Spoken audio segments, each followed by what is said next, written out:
itu plagiarisme. Plagiarisme adalah suatu tindakan kejahatan di mana seseorang menyalin template tulisan atau mengambil tulisan orang lain tanpa diikutkan. Jenis-jenis plagiarisme.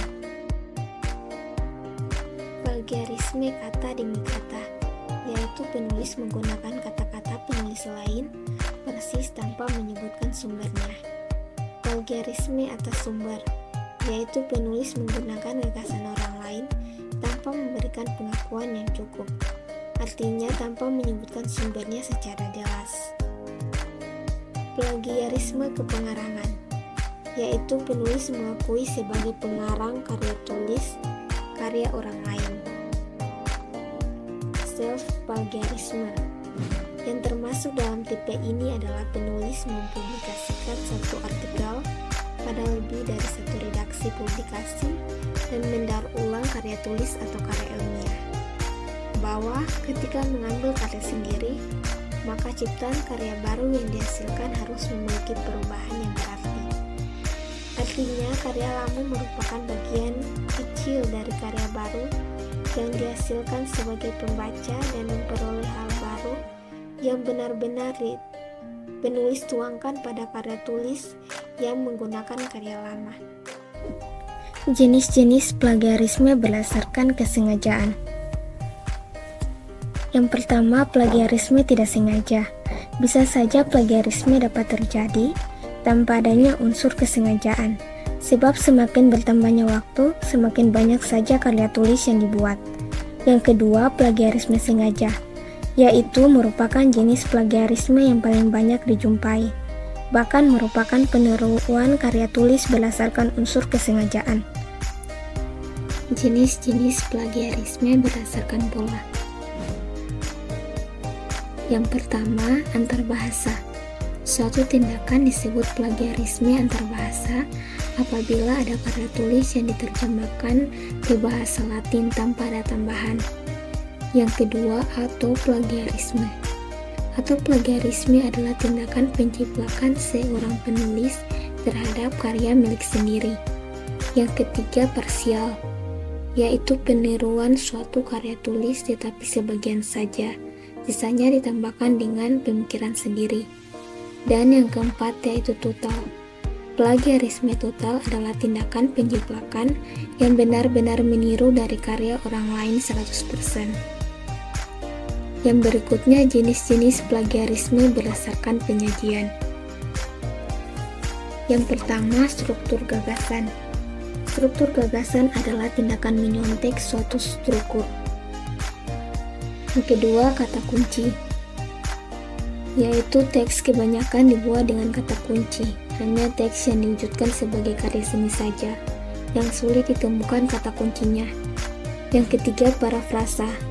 Parafrasa merupakan plagiarisme yang dilakukan dengan mengutak-atik kalimat dan kata-kata.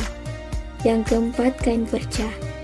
Plagiarisme kain perca merujuk pada peniruan kepenulisan secara keseluruhan, tanpa ada referensi atau sumber yang dicantumkan. Dan yang kelima, yaitu verbatim.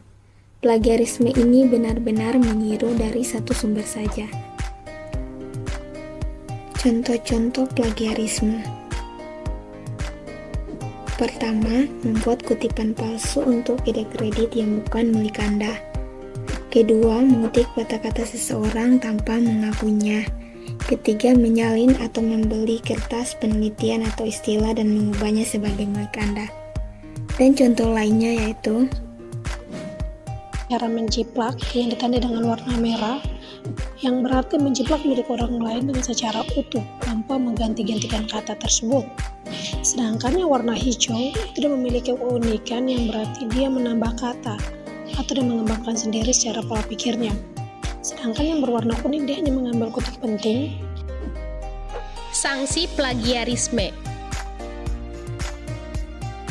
Perbuatan plagiat dalam penulisan karya ilmiah merupakan suatu tindak pidana. Orang yang terbukti melakukan plagiat dalam penulisan karya ilmiah untuk mendapatkan gelar atau profesi terancam sanksi pencabutan gelar, pembatalan ijazah, bahkan hingga ancaman pidana penjara. Sanksi plagiat bagi mahasiswa. 1. Teguran. 2. Peringatan tertulis. 3. Penundaan pemberian sebagai hak mahasiswa. 4. Pembatalan nilai atau beberapa mata kuliah. 5. Pemberhentian sebagai mahasiswa. Sanksi plagiat bagi dosen. Teguran, peringatan tertulis, penundaan pemberian hak sebagai dosen, penurunan pangkat, pencabutan hak untuk diusulkan sebagai profesor, pemberhentian dengan hormat, pemberhentian dengan tidak hormat, dan pembatalan ijazah yang diperoleh dari perguruan tinggi. Jika teman-teman tidak ingin melakukan plagiat, maka teman-teman harus melakukan citasi, parafrase, kutipan. Apa itu citasi, parafrase, dan kutipan? Yuk simak.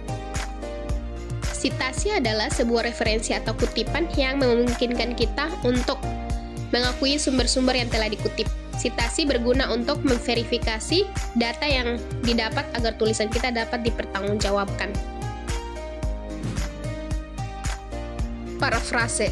Parafrase adalah penulisan ulang bagian tertentu dari tulisan orang lain. Proses ini digunakan dengan menyusun kalimat menggunakan kata-kata Anda sendiri, tanpa mengubah arti asli dan juga tidak menghapus informasi apapun. Kutipan.